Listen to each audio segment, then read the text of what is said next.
The thud of the turquoise cuff hitting the bottom of the trash can echoed louder than any champagne toast in the grand ballroom. My mother-in-law, Margaret, had just tossed my gift away. "Don't bring your cheap trinkets here to embarrass this family," she'd hissed. My husband, the man I had devoted my life to, simply stared at the floor, a portrait of spineless cowardice. 5 years of my youth, 5 years of dutiful sacrifice and quiet endurance, had just been reduced to a cheap, humiliating joke. In that moment, not a single tear fell. I calmly walked over, retrieved my dignity from the trash, and walked away. Exactly 30 minutes later, I made a life-altering decision, unleashing a counterstrike so precise and powerful it would leave the entire Thompson family in a state of utter, regretful shock. The ballroom of Chicago's most prestigious Gold Coast hotel glittered under the weight of 1,000 crystal pendants. Warm, golden light cascaded onto tables draped in white silk, where imported roses perfumed the air. Tonight was the grand 60th birthday celebration for my mother-in-law, Margaret Thompson. Dressed in a deep red velvet gown, a string of oversized pearls around her neck, she sat enthroned at the center table, a queen receiving the adulation of her court. Surrounding her were the familiar faces of the Thompson clan. From Kevin's uncle Robert, his father's older brother, to Aunt Carol, his mother's younger sister, everyone was dressed to the nines, their laughter loud and performative. I stood in a corner, smoothing the lines of my simple silk dress. In my hands, I clutched a velvet box, a container for all my heart, my sweat, and my tears from the past 6 months. Inside was a stunning turquoise and silver cuff bracelet, handcrafted by a renowned Taos artisan. To afford this gift, I had endured countless sleepless nights, secretly taking on small-scale freelance residential design projects after the whole family was asleep. Since marrying Kevin, I had willingly stepped back. I had shelved my summa cum laude degree in architecture from MIT, tucking away my grand dreams of urban planning to become a supportive wife and a devoted daughter-in-law. I naively believed that my sincere sacrifice would one day be recognized. A round of applause broke my train of thought. It was time for the children to present their gifts. Kevin's older brother and his wife went first. My sister-in-law, beaming, presented Margaret with a blindingly brilliant diamond tennis necklace. Margaret's eyes lit up. She held the necklace up to the light, admiring it before immediately showing it off to Aunt Carol. A chorus of oohs and ahs filled the air. Kevin nudged me in the ribs. "Your turn," he whispered. I took a deep breath, smiled, and stepped forward. With both hands, I respectfully presented the velvet box. My voice was clear and sincere. "Happy birthday, Margaret. I wish you a year of abundant health and a long, happy life with your family. This is a small token from Kevin and me. This turquoise is said to have calming properties, which I hoped would be good for your well-being." Margaret glanced at the box, the smile on her face vanishing. She listlessly flipped open the lid. The crystal light caught the intricate silverwork and the deep blue-green of the stone, making it glow with a gentle, earthy beauty. But in my mother-in-law's eyes, it was garbage.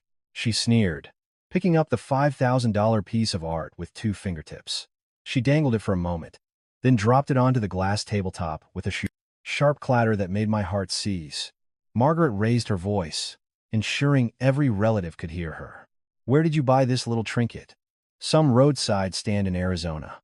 This family may not be the Vanderbilts, but we are not so destitute that I have to wear this folksy junk. Are you trying to humiliate me? To embarrass this family in front of all our guests?" The party's cheerful buzz died instantly. Dozens of eyes turned to me, some pitiful, some curious, but most filled with cruel, mocking amusement. Aunt Carol, sitting beside Margaret, covered her mouth with her hand to hide a smirk. "Well, you know what they say about small-town girls," she stage whispered, her words sharp as a knife. "Their vision doesn't extend much past the county fair. Don't waste your energy on it, dear sister." The shame was a hot flush that spread across my face. I turned to Kevin, the husband I had loved and supported with all my being for 5 years. I prayed he would say something, anything, to defend me, or at least explain the gift's true value and artistry. But no. Kevin's head was bowed, his gaze fixed on the plush carpet. He deliberately avoided my pleading eyes, his hands hanging uselessly at his sides. He was a coward. Seeing her sons in action, Margaret grew bolder. She picked up the cuff bracelet, a precious piece worth thousands, a piece I had poured my soul into acquiring, and threw it directly into a sleek, stainless steel trash can in the corner of the room. The dry, metallic thud echoed in the silence. At that exact moment, something inside me shattered. It wasn't a flare of hot anger, but a chilling, bone-deep clarity. The dam had broken. The rope of my forbearance had snapped. I walked calmly to the corner of the room. I reached into the trash can and retrieved the bracelet. I took a tissue from my purse and carefully wiped away a smudge from the polished silver. When it was clean, I placed the cuff inside my handbag. I stood up straight, lifted my chin, and looked Margaret directly in the eye. I apologize for ruining your party. This gift is clearly not worthy of someone as sophisticated as you. It is meant for people who understand the value of sincerity. I'll be leaving now. With that, I turned and walked away. The rhythmic click of my heels on the marble floor was steady and resolute. Behind me, I could hear Margaret's sputtering insults and Kevin's weak, trailing call of my name. But I didn't look back. The hotel doors swung open, and I stepped into the Chicago night, leaving behind 5 years of my youth buried in the darkness of their contempt. The autumn wind off Lake Michigan swept down Michigan Avenue, carrying a cool, crisp chill. For the first time in 5 years, the air felt clean, breathable. I walked along the magnificent mile under the glow of the streetlights. The turquoise cuff, a heavy, silent witness in my purse, a testament to a long overdue awakening. I checked my phone, 7:30 p.m.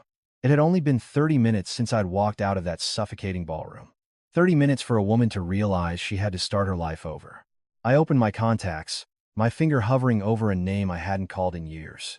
David Sterling, CEO of Sterling Development Group. He was my former boss, the mentor who had guided me through my first years as a budding architect. 3 days ago, Mr. Sterling had called me. He had passionately invited me to return to his firm, offering me the position of project director for the new Riverbend Ecological Community Project, a multi-billion-dollar redevelopment of a derelict industrial zone along the Chicago River.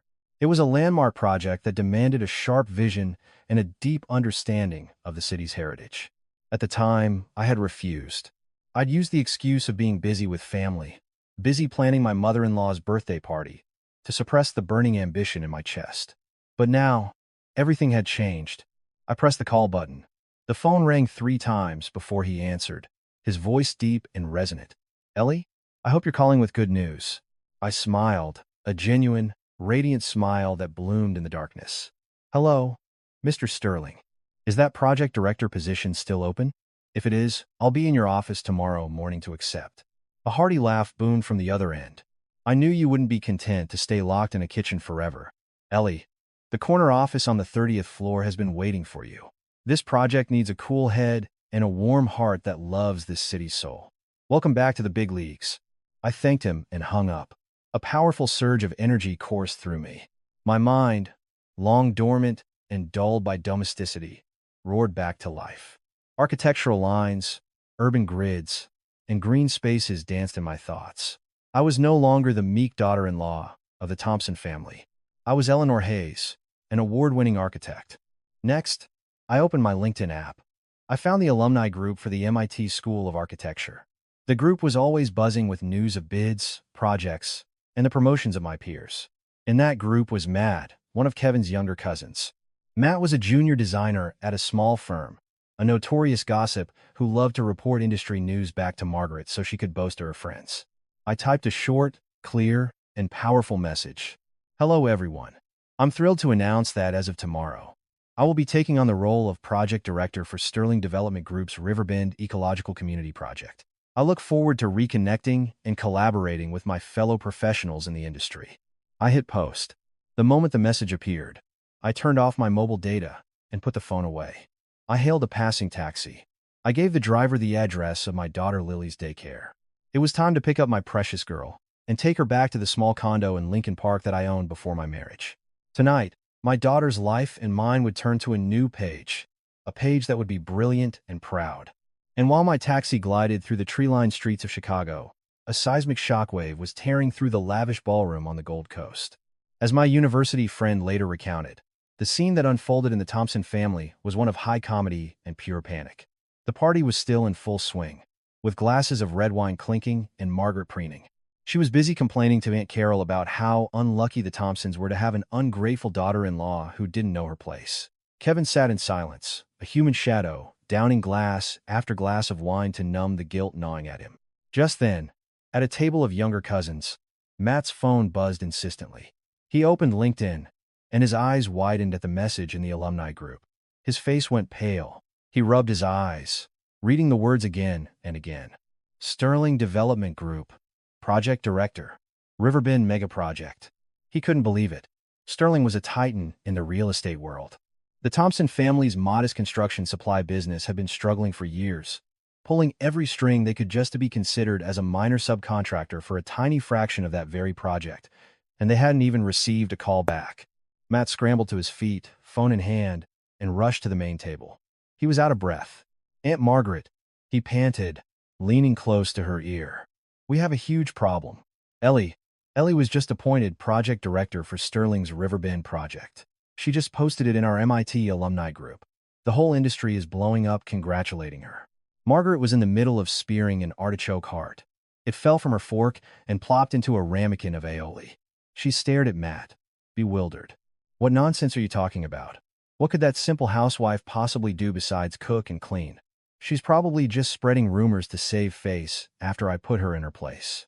Matt shoved the phone in front of Margaret and Kevin. "See for yourselves. Mr. Sterling's own communications director just confirmed the appointment on Crane's business forum.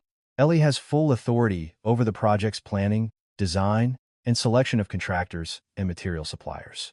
That multi-billion-dollar project, it's all hers to control. You just threw a mountain of gold out the door." Matt's words were a bucket of ice water thrown in the faces of everyone at the head table. Aunt Carol's face was ashen. Kevin's sister-in-law, who had been lauded for her diamond necklace, bit her lip, her eyes filled with envy and disbelief. The entire ballroom erupted in whispers. The family's attitude shifted 180 degrees. Contempt turned to blame, all directed at Margaret. Uncle Robert slammed his hand on the table. "Margaret, how could you be so foolish? A gift is a gift, a symbol of her heart. How could you throw it in the trash in front of everyone? Now she holds the key to that project, and our family is left out in the cold." Margaret sat stunned, her arrogant expression now crumpled with regret and public humiliation. She stammered, turning to her son. "Kevin, call your wife. Call her right now, and tell her to come back. Apologize to her. Tell her I'm old, and I wasn't thinking clearly. Tell her to bring that bracelet back, and I'll put it on this instant." Kevin fumbled for his phone, but his calls went straight to voicemail. Just then, his screen lit up with a new text message. It was from me. "I've taken Lily back to my condo in Lincoln Park. The divorce papers will be delivered to your office tomorrow. I am seeking full custody and retaining the condo as my premarital asset. My personal belongings will be collected by a moving service later. Don't try to find me." After reading the message, Kevin's body slumped as if his spine had been removed. The opulent 60th birthday party had devolved into a chaotic mess, a bitter cocktail of greed and belated regret.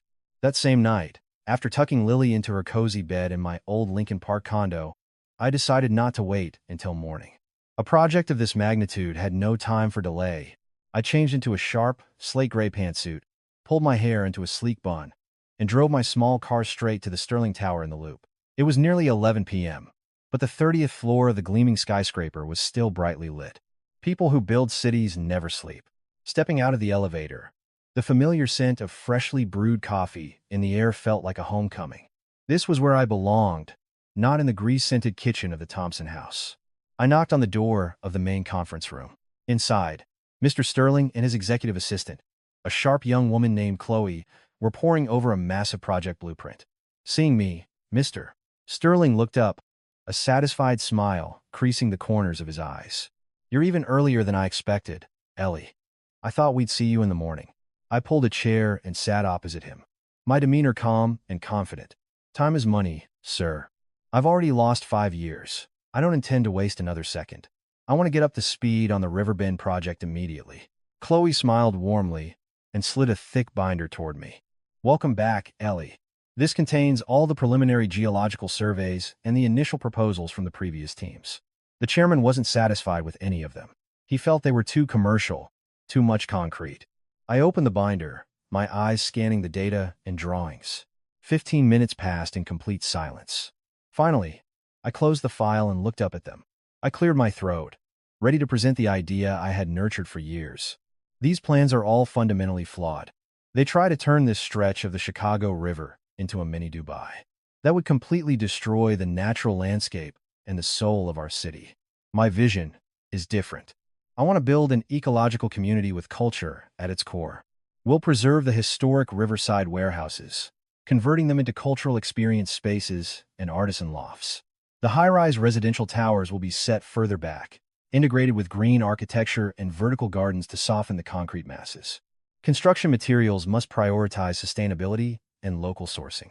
I want people to buy more than just square footage. I want them to buy a lifestyle that honors our city's heritage. Mr. Sterling's eyes lit up. He slapped the table.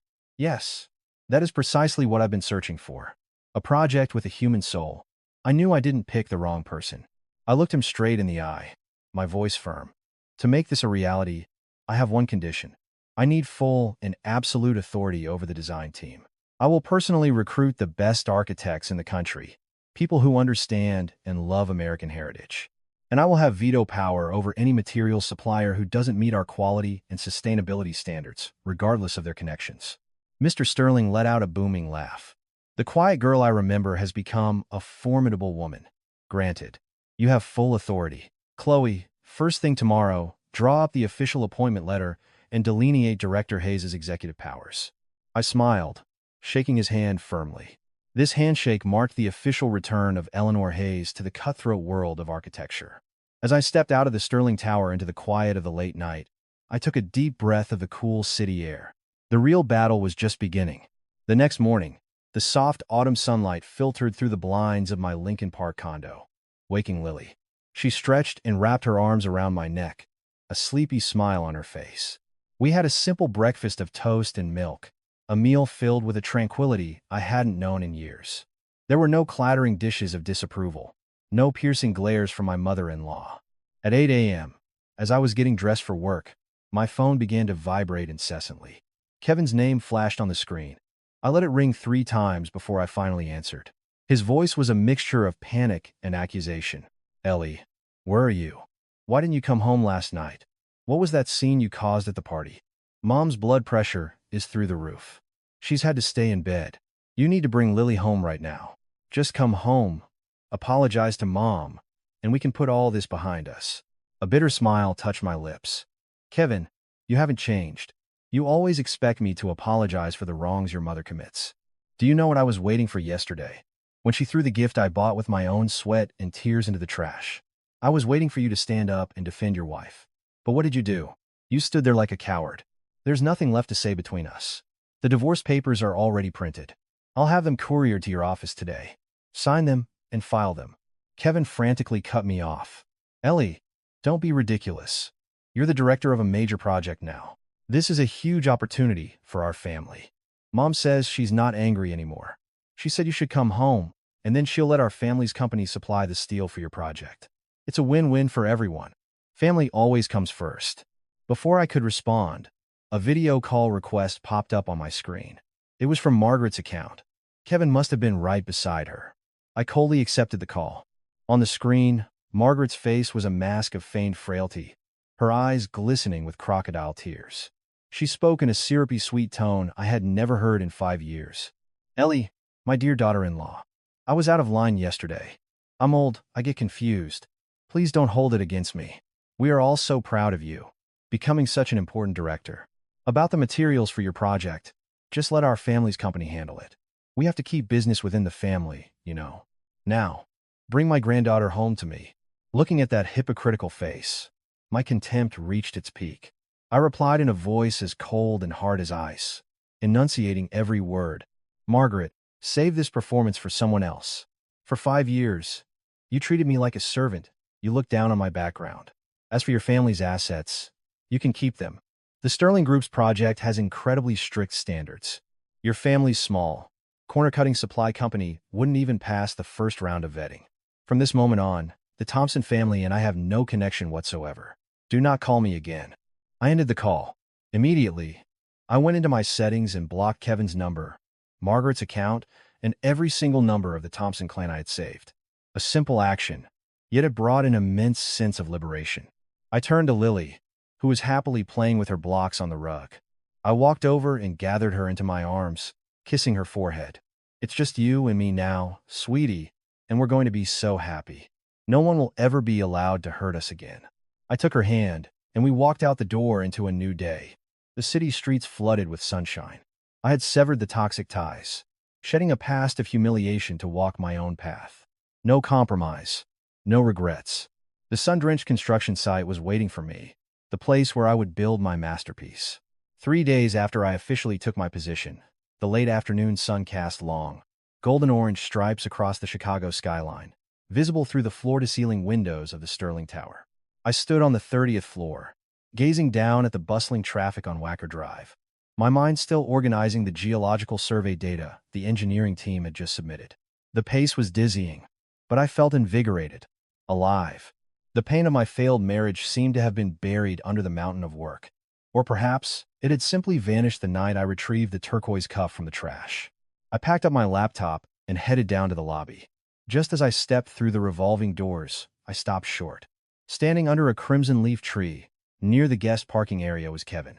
He was wearing a familiar light blue shirt, but it was wrinkled, his hair unkempt. His face was gaunt, his eyes bloodshot, with dark circles that spoke of sleepless nights. Seeing me, he quickly dropped the cigarette he was smoking, crushed it under his shoe, and hurried toward me. "Ellie, there you are. I've been waiting here since noon. The security guards wouldn't let me inside." His voice was hoarse, desperate. I took a step back, maintaining a cool, safe distance. I looked directly into the eyes of the man I once called my husband, my voice flat, devoid of emotion. "What are you doing here? I made everything clear in the divorce papers. We will see each other in court, not at my workplace.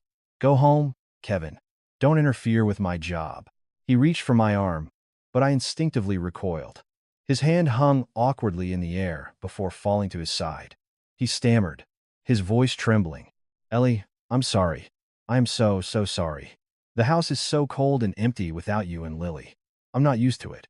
Mom regrets it, too. She said she was wrong to throw your gift away in anger. Can you please forgive her? Forgive me, just this once?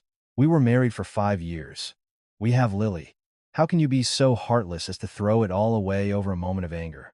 Hearing the word heartless, a bitter smile twisted my lips. I crossed my arms, my gaze sharp, piercing through his cowardice. "You call me heartless? Kevin, do you have any idea what it took for me to buy that turquoise cuff? Do you know why it was a perfect, A-grade piece from a master artisan? For 6 months, after you and your entire family were sound asleep, I would creep out of bed at midnight, turning on the dimmest desk lamp so as not to disturb you. I took on freelance design work for 15 different townhouses. I worked until 3 a.m., my back screaming in pain, my eyes burning from staring at the computer screen. I saved every single penny of that hard-earned money, not even buying myself a new shirt, just to save up $5,000 to buy that gift for your mother on her birthday. I chose turquoise because I read that its energy could help calm the nerves of the elderly, promoting restful sleep and good health. I paused, taking a sharp breath to quell the wave of past bitterness, then continued, my voice like steel. "I offered your mother my sincerity, my respect, and my health, and she threw it in a trash can in front of 100 mocking eyes. She trampled on my dignity. And you, the husband I worked so hard for, what did you do? You stood there in silence. You were so afraid of upsetting your mother that you let them humiliate your wife. The heartlessness isn't in my leaving, Kevin. The heartlessness was in your cowardice. The cold indifference of your family killed my love for you a long time ago. That party was just the final, merciful cut." Kevin stood frozen, as if struck by lightning. His eyes were wide with shock and dawning agony. It seemed that only now did he understand the value of the discarded gift. Only now did he comprehend the depth of the pain I had endured. He put his hands to his head and sank to one knee on the pavement, his voice a desperate groan. "I didn't know. I swear, I didn't know you went through all that. I just thought you used our savings. I was wrong, Ellie. I'm a terrible person. Hit me, scream at me, do whatever you want. But please, don't leave me." Looking at the broken man at my feet, I felt not a shred of pity. The love and respect had been completely drained, leaving only an empty resolve. "Get up, Kevin. Don't make a scene in public. The divorce papers have been filed with the Cook County Court. They'll call us for mediation next week. I expect you to retain the last shred of your dignity and sign them, so we can end this civilly. Goodbye, Kevin. I turned decisively and walked to my car. I got in, started the engine, and merged into the evening rush hour traffic. In my rearview mirror, I saw Kevin still rooted to the spot, a lonely, pathetic silhouette. But he was no longer my responsibility. My future was ahead of me, with my daughter and the skyline that was waiting to be reshaped. On a crisp Thursday morning, the autumn sky over Chicago, a flawless, cloudless blue, I took a 2-hour leave from Sterling Group. Today was my appointment at the Cook County Circuit Court to finalize the end of my marriage. I chose a simple white silk blouse and black trousers, my hair pulled back neatly. I wanted to face this moment with the calm solemnity of closing an old book to begin a new one. The courthouse was on a relatively quiet street. I walked through the heavy doors into a building that smelled of old paper and bureaucracy. Kevin was already there, sitting slumped on a long wooden bench in the hallway, his eyes vacant. He stood up when he saw me, but I just gave a curt, polite nod and walked directly into the mediation room. The mediator was a woman in her 50s, with a kind face and a calm voice. She reviewed the file, glanced at both of us, and began the standard procedure. You are both still very young, and your daughter needs both her parents. The court always encourages reconciliation to preserve the family unit. Miss Hayes, are you willing to reconsider? To give Mr. Thompson a chance to make amends? I sat up straight, my hands folded neatly on the table. I looked directly at the mediator and answered with unshakable resolve. Your Honor, I have thought this through very carefully. This decision is not a momentary whim, but the result of a long, painful process. I have come to realize there are irreconcilable differences in our values and our capacity for mutual respect. I am not asking for a division of marital assets. I only request to retain the Lincoln Park condo, which was a premarital asset gifted to me by my parents, and to be granted sole physical custody of our daughter Lily. I hope the court will respect my wishes and expedite the proceedings so we can both move on with our lives. The mediator sighed softly and turned to Kevin. And you, Mr. Thompson, what is your position on Miss Hayes' requests? Kevin's head was bowed, his hands on his knees trembling. The room was so quiet I could hear his ragged breathing.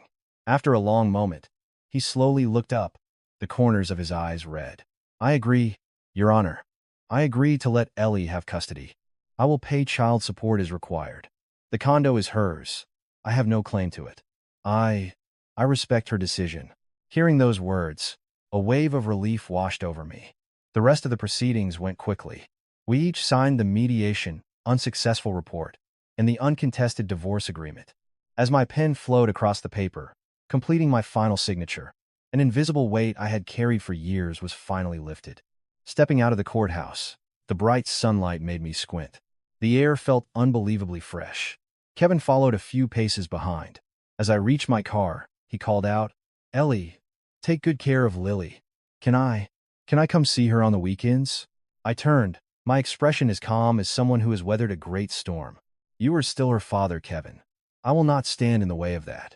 But I expect you to be punctual and to never take her to your parents' house to be exposed to their toxic influence. Goodbye. I got in my car and shut the door. The engine roared to life. As I pulled away, I glanced one last time in the rearview mirror. The past was truly and finally closed. Ahead of me was an open road, the blueprints for $1 billion project, and a life of complete freedom. 3 weeks after my return to the corporate world, the workload at Sterling Group had settled into a steady, intense rhythm. That morning, I was chairing an important meeting with the materials planning department. We were debating the selection of natural stone for the main cultural plaza. I had just vetoed a proposal to use cheap, imported artificial stone, insisting we source blue lantern stone from Wisconsin to maintain the integrity of the regional architectural spirit. In the middle of the heated discussion, my phone vibrated. It was Lily's preschool teacher, Miss Davis. A sense of unease pricked at me. I gestured for my assistant, Chloe, to temporarily lead the meeting and stepped into the hallway. Ellie, I need you to come to the school right away. Lily has a very high fever, almost 103. She just keeps crying for you, and we can't seem to bring it down with a cool compress. Miss Davis's voice was fraught with worry. My heart clenched. The project, the $1 billion budget, the Wisconsin stone, all of it became meaningless in the face of my daughter's health. I rushed back into the meeting, gave a brief explanation of a family emergency, handed my files to Chloe, and ran to the parking garage. The midday traffic was light. I pushed the speed limit, arriving at the preschool in 15 minutes. I found Lily in the nurse's office, lying listlessly on a small cot, her face flushed, a cooling patch on her forehead. When she saw me, her tear-filled eyes opened, and she held out her arms. "Mommy, my head hurts. I want to go home with you." I scooped her feverish little body into my arms, my own eyes welling up. "Mommy's here, sweetie. I'm so sorry you're sick. We're going home right now." I carried Lily to the car and drove straight to our pediatrician's office.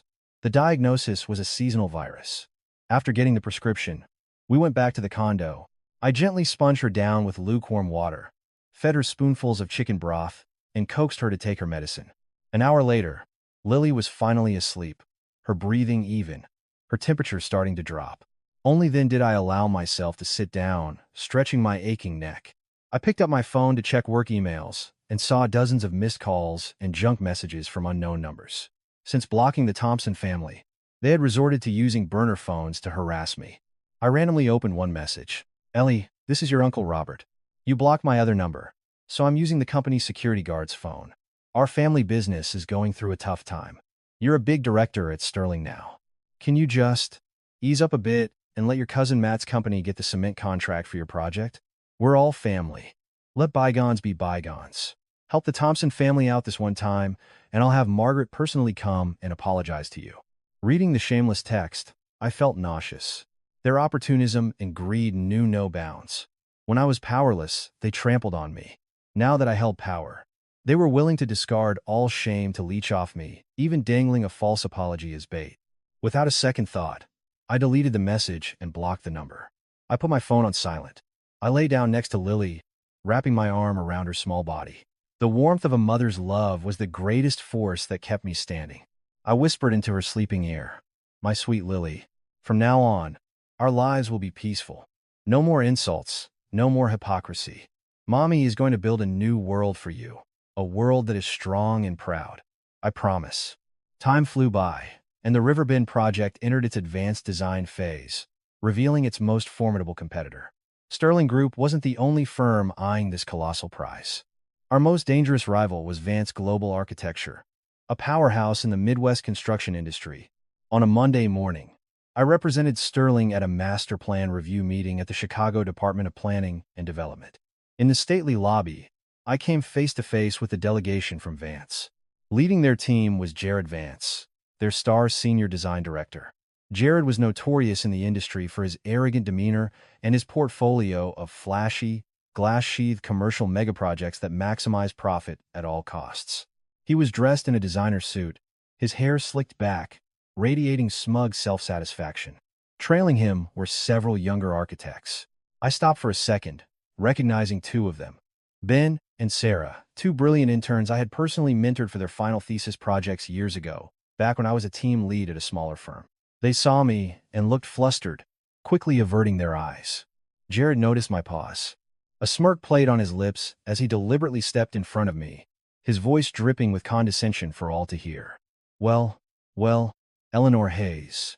Long time no see. I heard you'd retired to the quiet life of a suburban housewife. What ill wind blew you back into this cutthroat world? After all those years of domestic bliss, I'm sure your drafting skills are a bit rusty. Just be careful you don't mix up your blueprints with a pot roast recipe.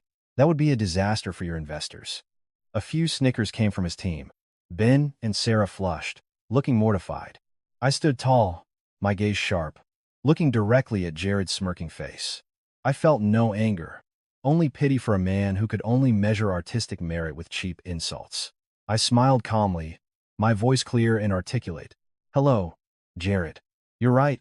I did spend 5 years dedicated to my family. But you know, those years in the confines of a home taught me something that architects who live in air-conditioned ivory towers like you will never understand. The true meaning of a home. Great architecture isn't about building soulless, glass and steel monoliths to count money in. It's about creating living spaces where people can breathe, connect with nature, and honor the heritage of those who came before them." I took a step forward, closing the distance, my presence overpowering his. I came back to prove that this city's riverfront needs a heart that beats in rhythm with its culture, not a cold, hard cash machine. Let's let our designs do the talking, shall we? I welcome a fair fight with Vance Global. Jared's expression soured, his smirk gone, replaced by a flash of anger. He grunted and led his team into the conference room. As Ben and Sarah passed me, I gave them a subtle, encouraging nod. Even on opposite sides, I hoped my former students would maintain their professional integrity. The battle lines were drawn. Storm clouds were gathering, but the helm of the Sterling ship was firmly in my hands, and I would not allow any storm to sink my vision. The confrontation with Jared confirmed something I already knew. My current design team at Sterling, while hardworking, lacked a key lieutenant. I needed a second-in-command with the stature to translate my sweeping, artistic visions into rock-solid engineering specifications. I needed someone who understood the complex structural mechanics of integrating green architecture with historic preservation. One name immediately came to mind: Mark Chen. Mark was an old colleague from my early days. He was a brilliant, once-in-a-generation structural engineer, known for his blunt honesty and unwavering professional ethics. He would rather quit a job than compromise on material quality or structural integrity to cut costs. Currently, Mark was working for Vance Global, but I'd heard through the grapevine that he was clashing fiercely with Jared over design philosophies. That weekend, I invited Mark to meet at a quiet coffee shop, tucked inside an old graystone on a tree-lined street in Wicker Park. The warm lighting and soft jazz created the perfect atmosphere for a serious conversation. Mark arrived on time, looking thinner and more worn out than I remembered. We ordered 2 black coffees. I didn't beat around the bush. "Mark, I asked you here for more than just a reunion. I'm leading Sterling's Riverbend project. I know things aren't going well for you at Vance. Jared doesn't value the core principles you stand for. I want to offer you the position of Deputy Design Director, to be my right-hand man on this project." Mark took a sip of his coffee, a look of surprise mixed with skepticism in his eyes. "Ellie, I'm glad you've escaped the shadow of your in-laws to shine again. You're talented, everyone knows that, but Sterling has a reputation for being commercially driven, for prioritizing speed. If I come over, will I just be facing the same pressure to cut corners on materials to boost the bottom line? I'm tired of the office politics, Ellie." I smiled, my gaze steady. "I understand your hesitation, but this time is different. Chairman Sterling has given me complete autonomy over design and personnel. This project is centered on local culture and ecological architecture. We will be preserving historic structures, using sustainable materials. There will be no rushing a project at the expense of quality, and absolutely no compromising on structural safety. I need a man of integrity like you to be the guardian of this entire development, to ensure those green towers stand for 100 years. I pulled a preliminary sketch of the project from my bag and slid it across the table. "Look at this. These aren't soulless concrete blocks. This is an ecosystem. I have the vision, but I need your practical mind and your genius for structural calculation to make it a reality. If you agree, your compensation package will be double what you're making now. But more importantly, you'll get to practice your profession with the integrity and pride it deserves." Mark picked up the sketch. His eyes traced the lines of the proposed sky gardens, the winding cobblestone promenades along the river. The longer he looked, the brighter his eyes became, filled with the passion of a true builder who has found his canvas. He was silent for a full 15 minutes. Finally, he put the drawing down and looked at me with a broad, genuine smile. "Ellie, you've convinced me. This is a profoundly human design. If you have the guts to stand at the helm and defend this vision, then I'm not afraid to jump ship from Vance and fight alongside you. I'll submit my resignation on Monday morning." I reached out and shook his rough hand firmly. "Welcome to the Sterling team, Mark. Together, we're going to make history." A perfect piece of the puzzle had fallen into place. With Mark by my side, I felt invincible. The elite team at Sterling was now ready to face whatever dirty tricks Vance Global was about to throw at us. The Great War had just entered its most thrilling chapter. On Wednesday morning, as Mark and I were reviewing the foundation pile system for the plaza area near the riverbank, Chloe knocked and entered, her usual calm expression replaced by one of alarm. "Ellie," she said, rushing to my desk.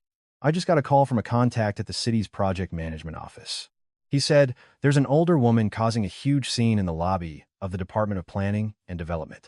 She's claiming to be the mother-in-law of Director Eleanor Hayes and is demanding to see a department head to secure a raw materials contract for her nephew's company." I slammed my pencil down. A surge of fury rose in my chest, but I forced myself to remain calm. I knew exactly who it was. Margaret's greed and the Thompson family's shamelessness had truly exceeded my wildest imagination. I asked Mark to continue with the review, then told Chloe to contact our corporate counsel, Michael, an incredibly sharp lawyer specializing in corporate reputation management. 15 minutes later, Michael and I arrived at the lobby of the DPD. From the entrance, I could hear Margaret's shrill, familiar voice. She was dressed in a gaudy floral pantsuit, clutching a fake designer bag, and had her hands on her hips, berating the receptionist. Standing beside her was Cousin Matt, holding a thick binder of his company's portfolio.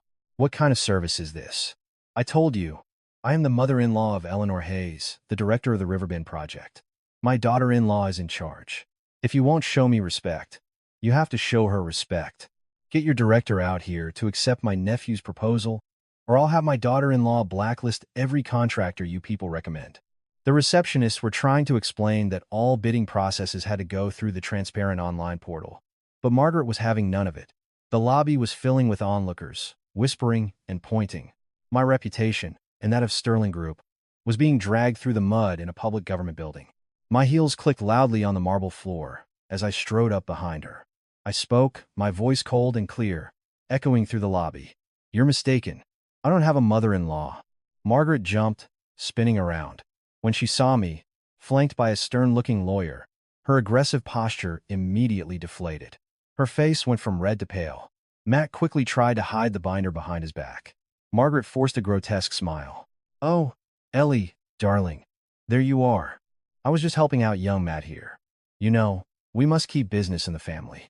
Just say a word to these people for me, accept his proposal, and make your mother happy.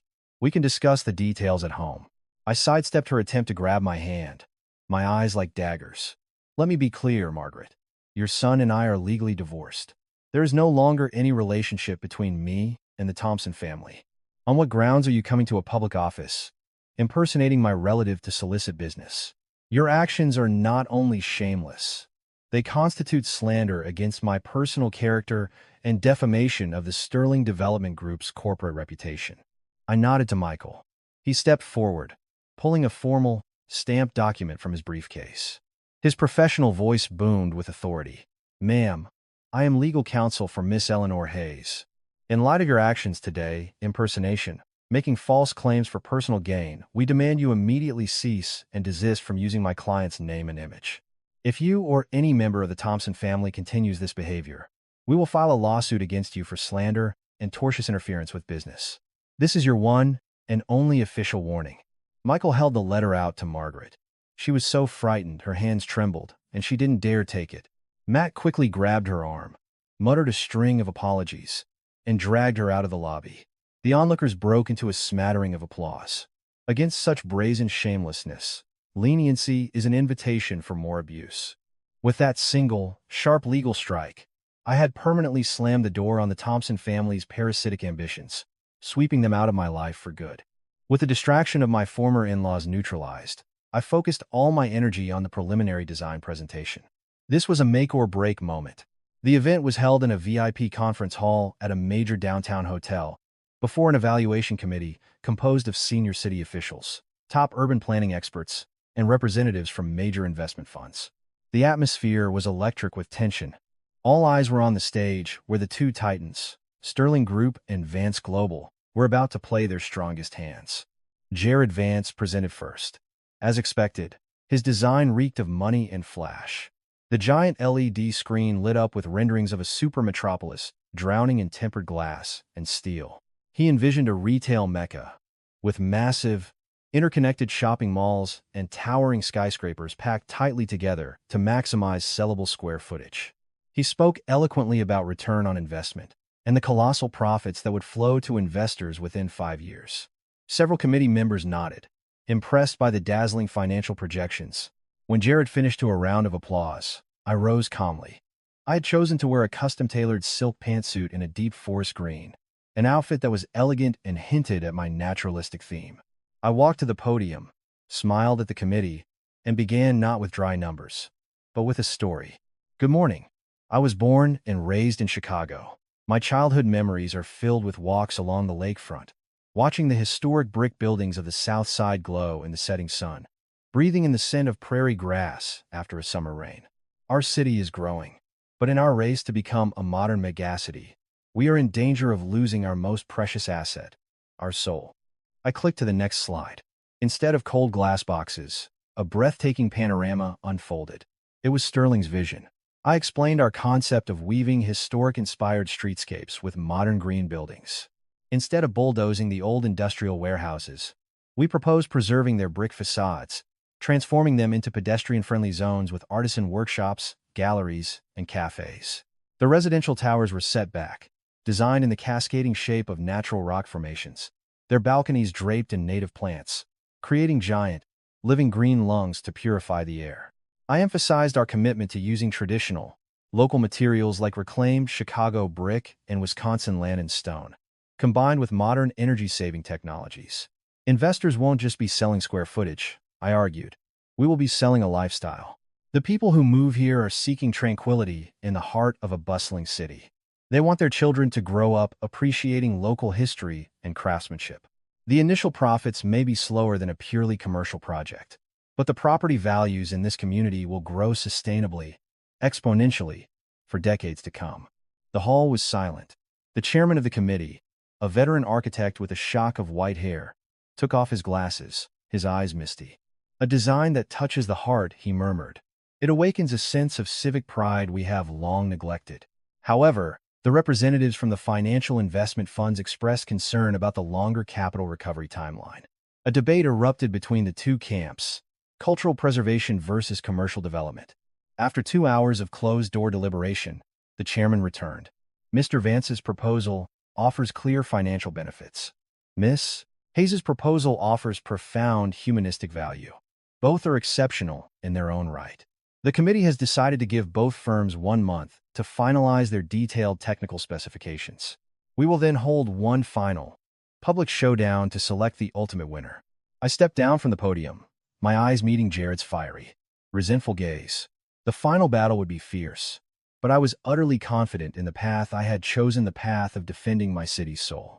In the midst of the frantic, sleepless weeks preparing for the final showdown, I never forgot the most important date on my calendar: Lily's 6th birthday. On Saturday afternoon, I left the office early, picking up an elaborate frozen-themed cake and a large bouquet of sunflowers. This year, there would be no grand party, no crowd of judgmental relatives. It would be just the two of us in our cozy condo. I cooked her favorite meal and hung a few pink balloons. Lily, in a frilly party dress, danced around the living room, her laughter the most beautiful sound in the world. This quiet peace was a happiness no amount of money could buy.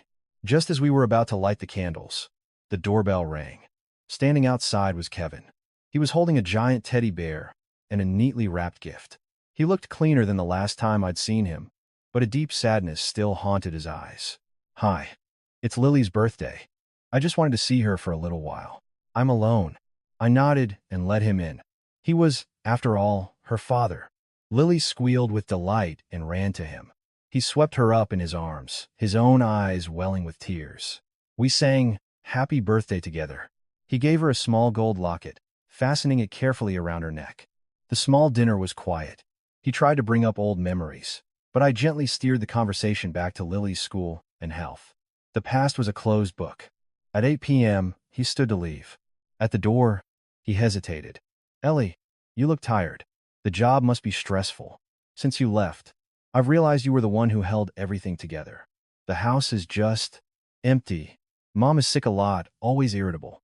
We're paying the price for our mistakes. I know it's too late, but I just hope you and Lily will always be okay." I crossed my arms, my voice calm, without hatred but also without a trace of forgiveness. "Thank you for your concern.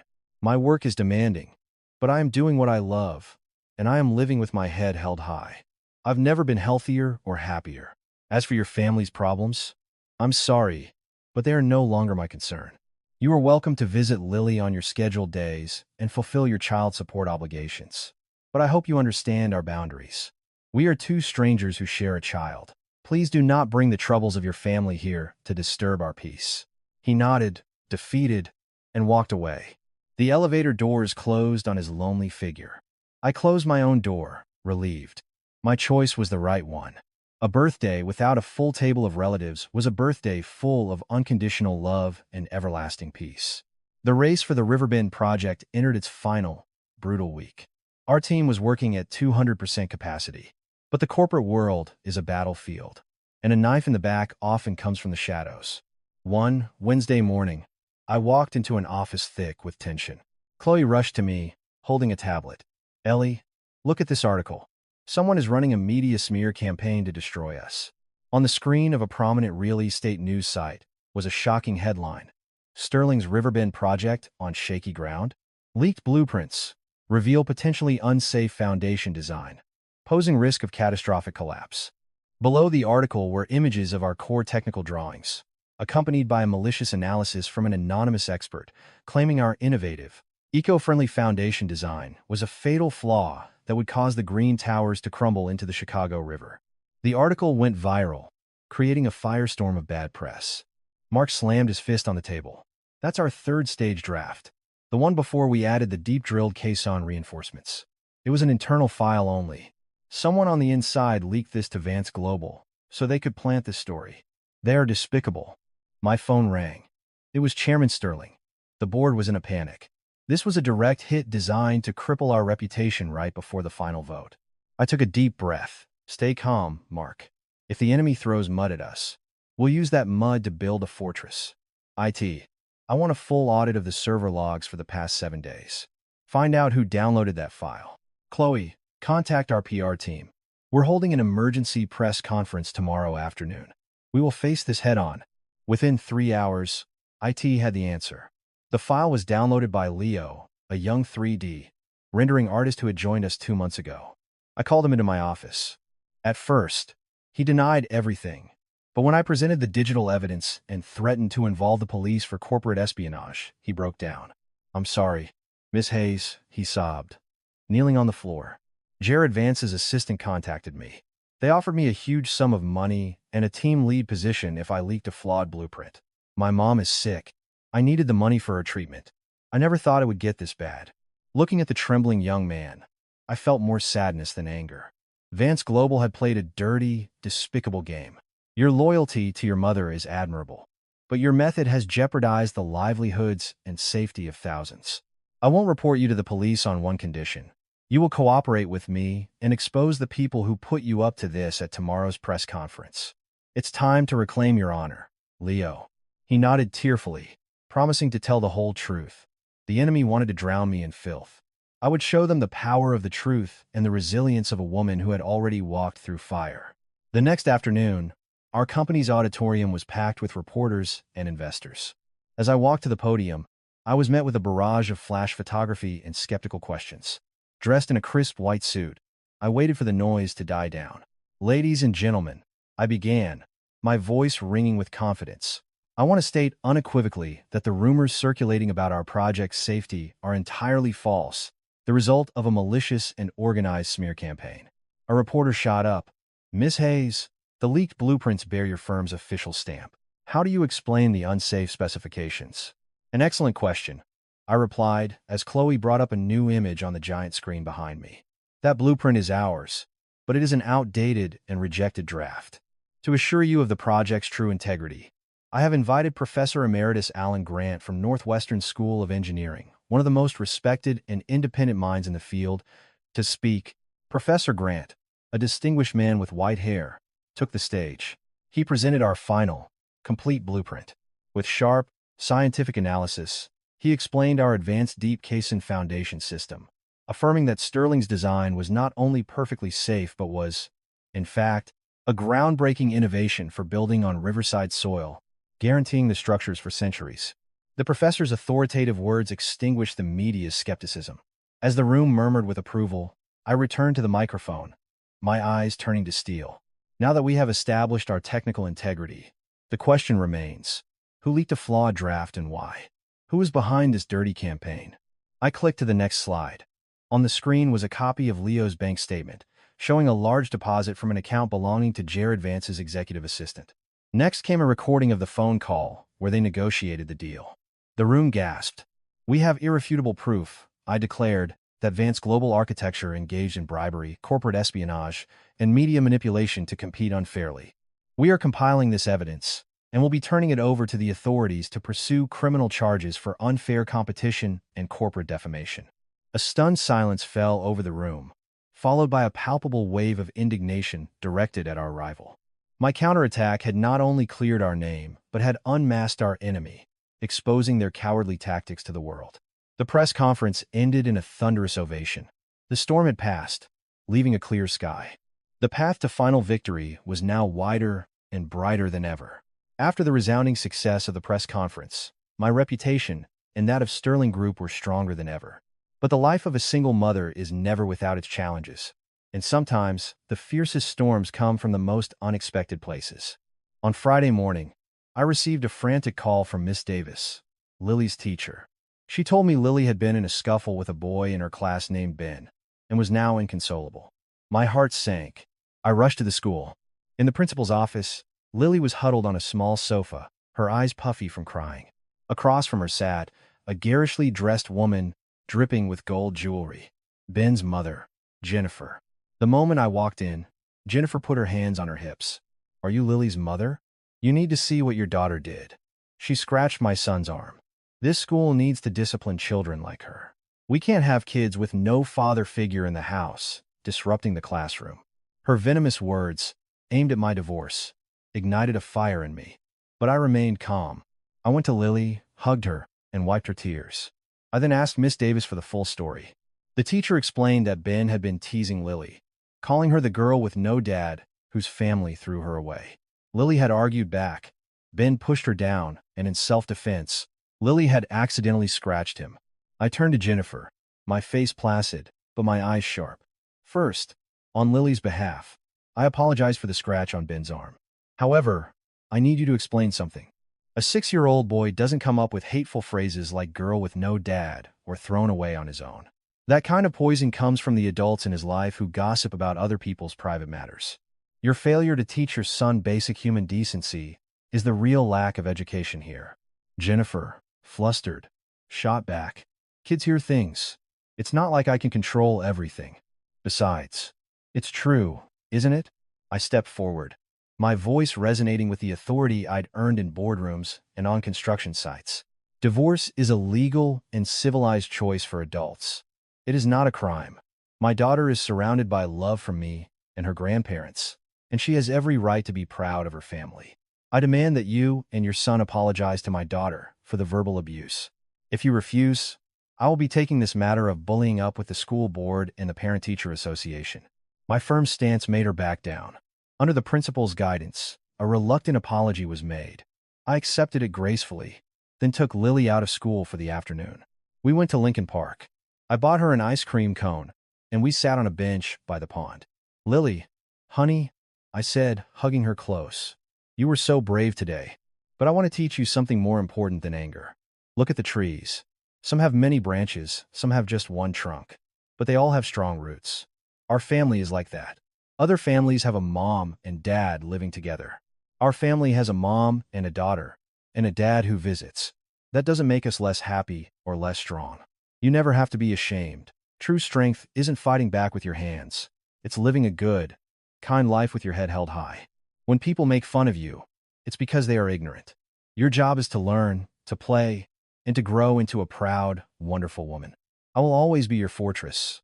Lily looked up at me, her big eyes shining. She hugged me tightly. "I get it, Mommy. If anyone teases..." In that moment, all my weariness vanished. That day's pain hadn't weakened us. It had forged my daughter's spirit into something unbreakable.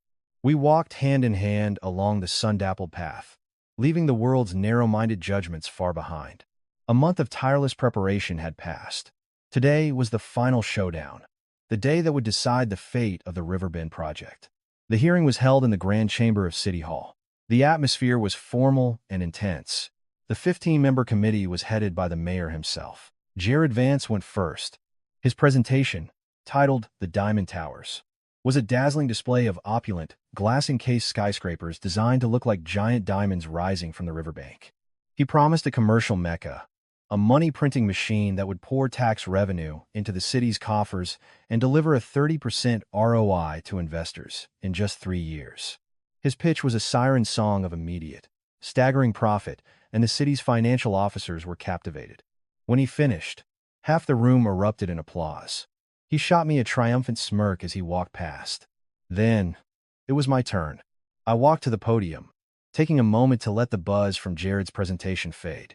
Good morning, I began, my voice calm and steady. Vance Global has just presented a magnificent vision of glass and steel. But I have to ask, in 20 years, when those glass towers are streaked with grime, when their massive HVAC systems are pumping heat into our atmosphere, what will our children be proud of? Will we leave them a soulless copy of any other industrial city? Or will we leave them a Chicago that honors its unique, vibrant heritage? I activated the projector. My presentation was called The Prairie Grass Commons. Instead of building to the water's edge, we had created a massive ecological buffer zone, a park filled with native Illinois prairie plants to prevent erosion and create a public green space. The historic warehouses were preserved, the heart of a new cultural district. Our residential buildings were lower, terrace-like natural landscapes, every balcony a garden, creating living green facades that would naturally cool the buildings. The city's finance director immediately raised an objection. Director Hayes, your plan is beautiful. But what about the economics? You're sacrificing valuable square footage for parks and preservation. How can your profits compete with the diamond towers? This was the question I was waiting for. Director, I replied confidently, presenting our long-term market analysis. Profit isn't just about the number of units sold on day one. By creating a sustainable, culturally rich community, we will attract a premium clientele willing to pay top dollar for a high-quality living environment. The property values in the Prairie Grass Commons will appreciate steadily by 20% annually, unlike a high-density development which will quickly become saturated. Furthermore, we will generate a perpetual revenue stream from cultural tourism and high-end artisan retail. This is a legacy investment. Mark then stood to detail the superior safety and long-term cost-effectiveness of our foundation engineering. A fierce debate broke out among the committee members, splitting them between the promise of immediate wealth and the vision of sustainable, cultural value. The fate of the multi-billion-dollar project hung in the balance. The debate raged for 2 hours. The tension was unbearable. Suddenly, the mayor, who had been listening silently, raised his hand. The room fell quiet. He looked directly at me. Director Hayes, I have one final question, a question that goes beyond the blueprints. The corporate world is a battlefield, and the ultimate goal is profit. If Sterling wins this bid, but a year from now your board pressures you to cut down those trees, to tear down those historic buildings, to build more commercial towers, to increase profits, when faced with the threat of losing your job, what will you do? The question was a dagger aimed at the heart of my integrity. Jared Vance smirked.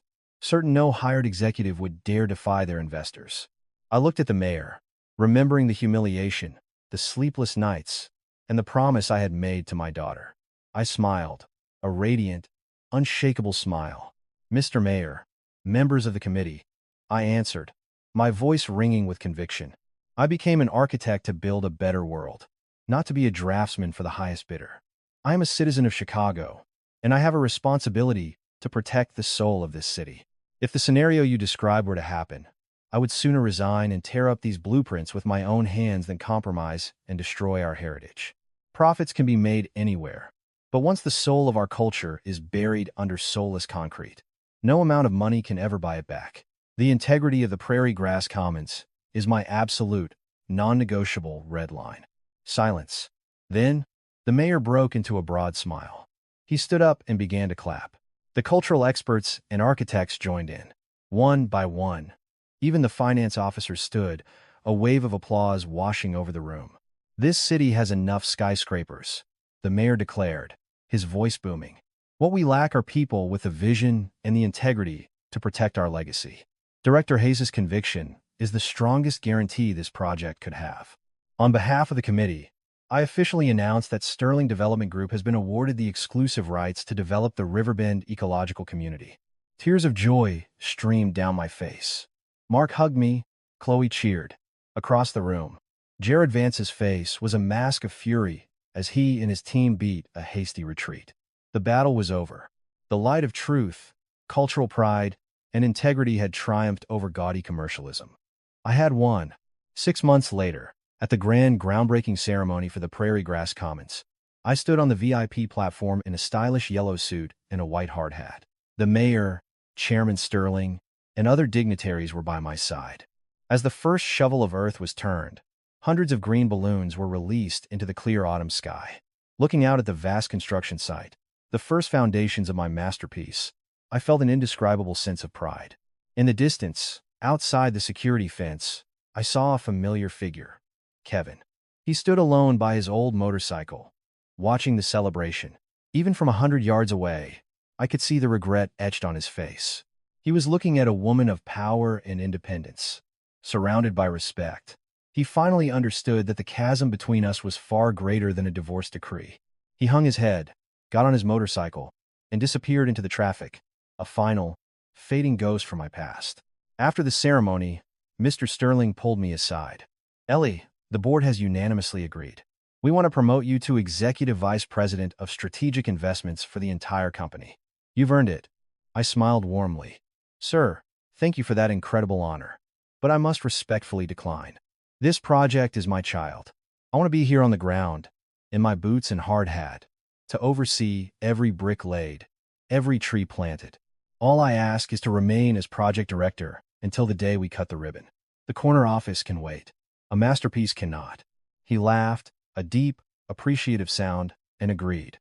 He understood that for me, the fire of creation burned brighter than any title. That evening, I picked Lily up from school. We walked along the riverbank as the sun set, turning the water to liquid gold. Lily ran ahead, weaving a tiny crown from wildflowers. She ran back and placed it on my head. "Mommy, this crown is the prettiest one in the whole world. It's for you." I knelt and hugged her tight, inhaling the sweet, innocent scent of her hair. Yes, it was. This simple crown of weeds was more precious than any diamond tiara, because it was made of pure, unconditional love. I stood up and took her small hand in mine. We walked steadily along the path. In front of us, the bustling construction site represented a city's future. It represented resilience, revival, and the fierce strength of a woman who had rebuilt her world from the ground up. My new life had truly begun, free, brilliant, and forever moving forward. The storms were all behind me now. Ahead, there was only light.